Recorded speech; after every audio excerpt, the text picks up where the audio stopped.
lonjakan sales baru kita alami dan kita akan alami di tengah-tengah kemacetan di tol. Sepertinya bisnis berubah dan sepertinya bisnis akan kembali ke titik semula, tetapi kita harus mewaspadai dan Anda dan saya harus peka melihat satu perubahan zaman. Jadi di satu hal, business as usual will come back again. Berarti potensi pasar yang sebenarnya masih sangat luas. Menjadi pertanyaan bagi Anda dan saya, kalau melihat di jalan tol ini terlihat prospek itu bangkit. Pertanyaannya, berapa lama prospek ini bisa bangkit di tengah-tengah COVID yang belum ada kepastian di seluruh dunia bahwa COVID akan berakhir dan pola hidup kita harus berubah. Bagaimana kita menjalani satu coverage omset yang harus kita raih. Saya akan memberikan 7 hal di mana Anda dan saya bisa mempelajarinya. Sehingga Anda lihat aja nih, di jalan tol begitu padat, begitu ramai dengan iringan truk. Ini bukan di luar kota. Saya baru dari Serpong, dari customer kita mengantar barang yang mereka order setiap sebulan atau 2 kali sebulan maksud saya. Dan ini memerlukan satu perubahan taktik, perubahan strategi, karena kita juga harus mengantisipasi stock management. Artinya perubahan yang sangat cepat bisa memungkinkan stok itu tidak jalan karena ada COVID, seperti yang kami alami April tahun lalu, sehingga barang itu numpuk tidak keluar lebih dari 1,5 tahun. Kemungkinan yang kedua, stock management yang harus kita arrangement back again kepada satu calculation based on area, based on the customers or based on the suppliers we order untuk apa yang akan kami buat. Nah, 7 hal apa nih yang akan saya bahas? Karena teman-teman kalau belum pengalaman di dalam dunia sales harus memahami konteks dunia sales. Bagi saya, sales itu adalah roh dari dunia korporasi. Sales itu juga adalah menunjukkan prototipe seorang manusia menuju tangga leader sebagai presiden director. Kalau tidak pengalaman dari sales, Anda akan sulit membaca customer, Anda akan sulit membaca who is your competitors. Kalau Anda tidak terbiasa di dalam dunia sales, Anda akan susah to rebuild your corporation, to re-energize your team, how you reinforce all things in this area. Artinya apa? Di dalam hal ini masih introduction ya. Berarti Anda dan saya harus rubah mindset. Mindset Anda kalau terlalu biasa saja akan membawa kepada kemustahilan Anda dan saya bisa melewati pancaroba, tidak hanya musim, tapi pancaroba di dalam dunia bisnis. Makin hari saya perhatikan dunia bisnis itu semakin atraktif, agresif, bermain kelincahan, duel dengan COVID. Karena COVID itu sangat membunuh kemungkinan hidup manusia. Maksud saya bukan bunuh secara tubuh saja, tetapi membunuh potensi di dalam korporasi yang semakin menciutkan siapa orang yang the best dalam korporasi. Kalau orang itu males, akan susah orang ini mampu menghadirkan prototipe sebagai seorang profesional yang mempunyai nilainya tinggi. Kalau Anda itu berkualitas hanya sebagai cara atau ciri orang yang terlalu biasa, akan susah Anda melewati masa pensiun. Kalaupun Anda ada di situ, masuk ke masa pensiun, akhirnya apa? Anda tidak laku. Anda hanya menggerogoti hidup Anda, waktu Anda, tenaga Anda, pikiran Anda, uang Anda habis. Kenapa? Karena yang dibutuhkan Anda mau pensiun kah? Anda menuju pensiun kah? Persiapan pensiun kah? Apakah Anda cerdas? Cerdas itu tidak selalu berkaitan dengan berapa IQ, tetapi kreativitas, keberanian mengambil resiko, itu namanya cerdas. Berarti dia membuat premis-premis di dalam potensi perubahan waktu dan tenaga. Nah seperti ini, saya lagi macet. Daripada gua melamun, daripada gua bingung mau ngapain, justru this is the right time to make something before I should make a decision. Jadi apapun yang kita alami, di tengah lancar kita dapat inspirasi, di tengah-tengah tidak lancar justru inspirasi itu seperti tsunami masuk ke dalam jiwa. Jadi sekarang Anda lihat nih, di jalan tol tadi pelan-pelan sekarang berhenti, tapi akhirnya gue dapat lagi ide yang seperti saya mau bagi nih, 7 hal. Ini masih introduction. Kenapa saya mengatakan begitu? Karena banyak hal masuk ke dalam jiwa. Jiwa ini seperti seorang tokoh yang saya kagumi, Herman Dooyeweerd. Dia mengatakan justru heart is the center things to run everything in your life. Jadi di sini bisa kita melihat apa yang sesungguhnya terjadi di dalam hidup Anda dan saya. Jadi Anda seorang businessman atau seorang profesional atau apapun lah, hati Anda adalah the centrality of life. Jadi kalau hati Anda mengalami keguncangan, Anda susah running in trajectory of the competition life. Jadi Herman Dooyeweerd, saya memperluas pikiran dia di dalam dunia konteks bisnis. Anda kalau tidak kenal Herman Dooyeweerd, ya sudah, lihat aja di Google, ya kan. Jadi beliau saya interpretasi jauh lebih luas. Saya kagum dengan beliau. Hati adalah the central of life. Dengan perkataan lain, kalau hati Anda dan saya busuk, kotor, jenuh, dan pikiran yang itu-itu saja, Anda akan susah melewati seluruh kegetiran hidup. Nah, Herman Dooyeweerd ini juga mengatakan bagaimana sesuatu yang bisa mencelikkan. Berarti how fast you run and how you close with your God. Wah, saya waktu berpikir seperti itu, saya menandakan ya, mungkin pendengar saya tidak semua agamanya sama. Bagi saya bukan agama sama, tetapi bagi pemikiran saya, seberapa utuhnya hati Anda dikasih air hidup. Karena air itu tidak mungkin mati. Kalau air itu mati, Anda matilah ide Anda. Tetapi kalau air itu hidup, pasti kreativitas itu muncul. 7 hal yang akan saya bagikan. Yang pertama, apa yang akan saya mau bagikan? Yang pertama adalah di dalam lonjakan sales. Hal yang pertama menjadi inspirasi saya di tengah macet, yaitu bagaimana Anda menanamkan satu investasi waktu, investasi tenaga, investasi pola pikir, dan investasi berapa uang yang Anda miliki. Itu dikaitkan dengan nilai profesional. Jadi pertama kali saya mengatakan investasi waktu. Saya tidak mengatakan investasi uang. Investasi uang itu dari kolom investasi 1 ke 4. 1 ke 1 adalah investasi waktu. Why? Karena waktu mempunyai nilai sifatnya jangka panjang.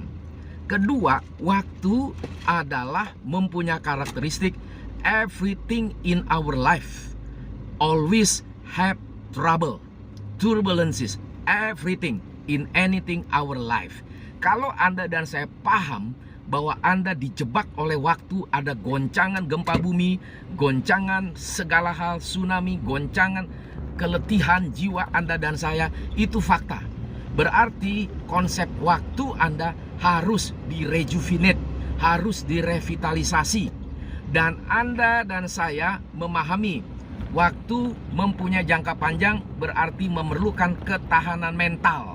Kedua, gue gak mau panjang-panjang nih. Satu yaitu investasi waktu. 1, 2 investasi pola pikir. Bagaimana pola pikir Anda?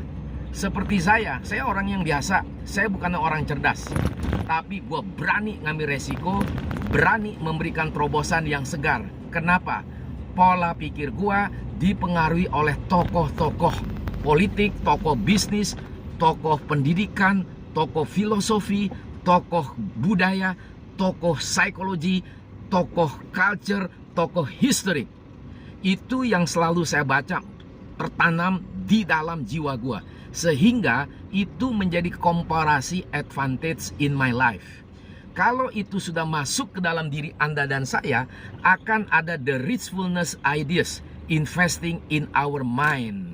Berarti pikiran Anda dan saya makin sharpen, makin tajam, dan kita selalu memberikan alternatif solusi, bukan satu hal kefrustasian yang berkepanjangan. Frustasi usul saya, not more than one day, at least 1 hour. Kenapa? Karena referensi yang Anda baca membentuk reframing, membingkai ulang cara pikir Anda, karena Anda mendengar siapa orang-orang hebat Anda. Kalau ditanya siapa yang mempengaruhi Anda, pasti bapak gua. Dari sejak kecil umur 8 tahun gua sudah baca koran Kompas, umur 8 tahun. Bahkan juga Intisari. Lalu orang yang kedua siapa? Yaitu pendeta gua. Mungkin ada yang kenal, ada yang tidak kenal, no matter of what. Tapi orang itu bernama Dr. Stephen Tong. He's a genius. Setiap dia memberikan ceramah, setiap dia memaparkan seluruh urayanya, ada satu bentuk peralihan dari narasi ke narasi lain, dan pola pikir itu dibentuk dengan ketat, dan ada integrasi between his mouth talking about everything, and then how you strategize about his life to make a good plan. Wah, saya kalau mendengar beliau tuh langsung saya blending in my mind. Lalu tokoh siapa yang ketiga? Salah satu ya, tadi orang tua, ada tokoh agama, yaitu sepak bola, Cristiano Ronaldo. Bagi saya, beliau adalah orang yang ajaib. Dia berpindah satu tempat ke tempat lain, dia memahami space and time. Artinya apa? Berpindah fakta. Waktu adalah semakin tua, semakin dewasa, kualitas tidak makin turun, makin bagus. Orang kalau udah pensiun makin males, selalu mengatakan gua mau rest, gua mau istirahat, gua mau tiong-tiong, gua mau menikmati hidup. What? Nggak bisa. Orang yang pensiun tetap punya nilai. Itulah saya terinspirasi dengan Cristiano Ronaldo, umur 36 tahun. Lionel Messi seperti ayam sayur waktu pindah ke PSG Prancis. Tapi Cristiano Ronaldo 5 atau 6 klub dia berpindah dan masuk ke tim nasional, selalu bikin goals. Lionel Messi umur hanya beda 1 tahun atau 2 tahun, tetap ayam sayur bagi saya, hebat. Tapi dia tidak terbentuk space and time. Oke, saya hal yang lain supaya saya tidak banyak di sana, nanti ceramah saja begitu ya. Nah, tadi investasi waktu, investasi pola pikir, dan investasi di dalam uang. Berapa yang Anda uang punya? Saya ingin mengatakan, berapapun yang uang Anda punya, Anda pikirkan jadi produktif. Kalau uang Anda dan saya tidak produktif, misal Anda punya 1.000, 1 juta, 10 juta, pikirkan, gua akan investasi apa ini uang? Saya tidak mengatakan Anda beli saham, beli asuransi, atau beli apapun, itu go ahead. Tapi harus berpikir the long term. Anda harus berpikir panjang, uang ini gue mau apain? Investnya apa? Kenapa sih saya ngomong seperti ini? Karena kalau Anda tidak terbiasa menginvestasi waktu, pola pikir, uang, yang keempat tenaga. Jadi tenaga itu jangan dibuat Anda manja. Anda kalau manja dengan tenaga Anda akan cepat lelah, capek. Saya tuh dari Senin sampai hari Sabtu di Zoom area, rata-rata acara Zoom dari Senin Selasa jam 8 sampai jam 12 malam. Ya, terkadang jam 11 malam. Hari Rabu mini MBA dari setengah 8 sampai setengah 12 malam atau setengah 1 pagi. Kenapa? Karena lapar, haus. Peserta itu pingin makan dari saya.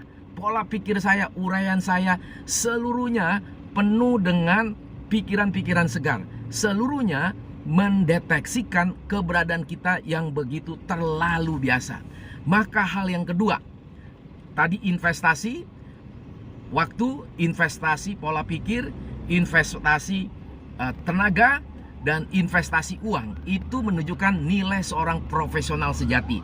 Hal yang kedua adalah Anda dan saya bagaimana lonjakan sales, baca pasar, walau COVID tinggi, apa yang bisa kita jual?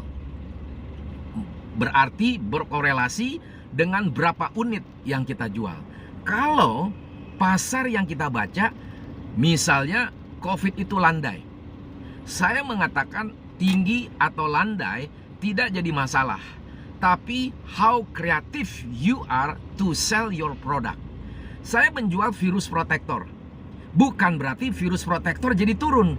Justru saya mengatakan orang Indonesia beli produk tidak mengetahui spesifikasinya. Beli produk tidak melihat profit and loss-nya untuk Anda sebagai buyers.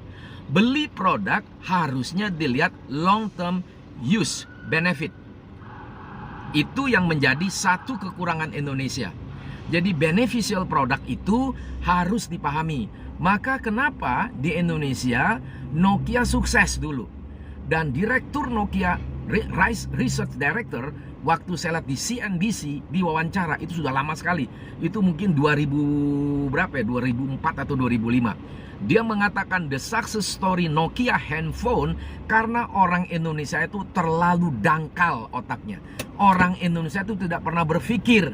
Mereka pokoknya ganti aksesoris. Maka Nokia sukses. Setelah Nokia mulai mengalami satu kejenuhan, masuklah BBM, BlackBerry Messengers. Dia belajar sukses Nokia di Indonesia. Dan dia mendapat info dari CEO Nokia ataupun para directors bahwa penjualan sukses pertama kali masuk Indonesia, baru masuk Eropa, baru masuk Amerika. Akhirnya BBM benar sukses waktu Presiden Amerika hadir ke Indonesia. Dan akhirnya BBM tuh laku keras, geser yang namanya Nokia. Dan akhirnya masuk lagi yang namanya iPhone dan seterusnya. Saya tidak membahas tentang marketing strategi. Berarti di sini lonjakan sales seperti saya menjual barang virus protector nih always the number one. Kenapa? Kami menjual barang yang selalu the best dari buatan anak bangsa.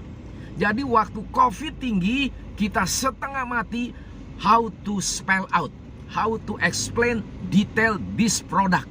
Sekarang sudah landai, kita mengatakan produk ini selalu menerobos, membayar waktu, membayar seluruh kemungkinan yang ada. Berarti Anda beli ini satu investasi. Jadi beli produk itu bukan gonta-ganti, tetapi function and benefits, ya. Jadi baca pasar sewaktu COVID tinggi dan sewaktu COVID landai, ya. Yang ke berapa? Ketiga, berarti lonjakan sales. Yang ketiga, harus kita memahami tren prospek. Nah, sekarang saya melihat tren prospek apa ini? Saya menyadari saya orang IPS. Tapi kenapa sekarang gua berani yang namanya jual mesin turbin? Gua orang IPS, bego gua soal fisika. Tapi setelah gua ditawari, dikatakan kerjasama dengan satu perusahaan yang ada head office-nya di China untuk Asia Pasifik, yaitu satu perusahaan yang sangat besar. Dulu dia seorang yang saya kagumi, presiden direkturnya Jack Welch, yaitu GE. Jadi GE turbin inilah yang ada di China, inilah yang membuat saya begitu semangat menjual barang-barang engineering. Jadi sekarang gue berani, gue melihat tren prospek adalah di engineering, bukan lagi di fast moving consumer goods. Why? Karena ini perubahan sektor zaman dari generasi Z ke milenial. Berarti Z milenial itu antara umur 20 sampai 40 tahun. Berarti mereka mempersiapkan 30, 35 sampai 40 tahun the next chapter of life. Maka sekarang gue belajar fisika lagi, gue belajar electrical engineering, gue belajar mechanical engineering. Gue bego banget, tapi gue harus belajar. Gue belajar sama adik gue lulusan terbaik di ITB. Gue belajar sama keponakan gue juga yang lulusan ITB. Berarti gue harus rendah hati karena gue bego, kan gue IPS. Tapi gue pikir bego satu hal, tetapi yang prinsip utama tren customer gue bagaimana. Itulah yang gue jual produk, salah satunya turbin dan juga virus protector. Itu adalah satu potensi market yang jangka panjang. Buat gue pribadi yang senior, tidak ada lelah untuk masuk sesuatu yang baru. Ketiga, berarti hal yang ketiga, berarti Anda dan saya yang pertama tadi tentang investasi, ya, sebagai nilai profesional. Yang kedua tadi bicara baca pasar selama COVID tinggi dan rendah. Yang ketiga, kita trend prospek. Yang keempat, perkuat infrastruktur. Infrastruktur yang dibuat oleh pemerintah, tapi saya berpikir perkuat infrastruktur Anda dan saya secara pribadi. How smart you are and productive always. Jadi kecerdasan kita harus produktif, menciptakan kreasi pasar dan barang yang kita jual, dan menangkap seluruh peluang yang ada di depan kita. Jadi perkuatlah infrastruktur dari kemungkinan-kemungkinan yang ada. Apakah infrastruktur ini kita harus membangun jaringan bisnis, tidak lagi single fighter. Saya berubah konsep sekarang. Saya harus bangun jaringan. Maka minggu depan saya keliling Jawa Tengah, Jawa Timur. Hari Minggunya ke Bandung. Kita akan menjual di salah satu gereja yang besar, menjual virus protector. Berdoa ini bisa laku, ya, karena barangnya always number one. Buatan Indonesia berkualitas, yang dikagumi Elon Musk, orang anak muda ini. Berarti infrastruktur yang keempat. Yang kelima, saya harus memahami consumer engagement is not equal profit only, but customer engagement adalah trust the product you sell it and trust person you sell your product. Itulah artinya mengenai engagement produk customer. Ya, yang keenam, berarti Anda dan saya yang keenam harus memahami antisipasi perubahan. Nah, antisipasi perubahan hanya orang yang pinter atau orang yang mau belajar sungguh-sungguh akan menghadapi satu potensi experience yang di dig out. Nah, best experience inilah menjadi seorang sales. Anda jangan terlalu lama hanya duduk di meja. Karena memang jiwa gue pribadi, gue selalu jalan, selalu negosiasi, dan selalu memberikan sesuatu yang berbeda. Itulah orang sales. Orang sales mengetahui baca perubahan korporasi, perubahan global, perubahan saingan, perubahan everything. Maka seorang sales akan menjadi orang yang the best. Orang yang the best bukan dia sombong, tetapi ada hasrat dia untuk memenangkan persaingan di dalam positivity. Bukan segala sesuatu probabilitas yang menghancurkan dia di dalam career path. Haram hukumnya. Jadi orang yang memahami lonjakan sales yang ketujuh adalah saya memberikan satu hukum SCP. S-nya spreading the product, C-nya coverage your areas of business expansion, yang P adalah penetration all things possible. Karena sekarang ini kita sedang menuju tahun persaingan yang begitu ketat secara global, dalam arti dimanapun Anda dan saya berada, siapapun Anda dan saya, agama apapun Anda dan saya, dan mental apapun Anda dan saya, Anda akan memiliki potensi seperti gua. Tidak akan pensiun, dapat Kang Tau. Kenapa? Orang di seluruh dunia bukan melihat hanya produk yang hebat, tapi how smart you are. Betapa cerdasnya Anda sebagai seorang profesional memberikan ide yang segar yang tidak pernah dipikirkan orang lain. Itulah disruption yourself. Selalu memberikan yang berbeda, selalu menyatakan kesegaran, kreativitas, bukan segala sesuatu copy paste. Saya makin melihat di dunia ini yang copy paste pasti digeser. Jadi teman-teman, 7 hal mengenai lonjakan sales, bagaimana seorang pribadi itu mempunyai kualitas yang tidak habis-habisnya. Anda bisa lihat lagi di sini, ya. Ini saya dari tadi masih macet, tetapi saya makin yakin, yaitu seluruh kemungkinan yang ada Indonesia maju. COVID tidak akan pernah berhenti. 5-10 tahun menuju 0. WHO dari China, dari United States, dari yang lain tetap mengatakan tidak akan mungkin habis. Tapi bagi saya 0 atau tidak 0, business as usual, but who you are. Siapakah Anda untuk menghasilkan segala sesuatu yang bagus? Oke, kawan-kawan.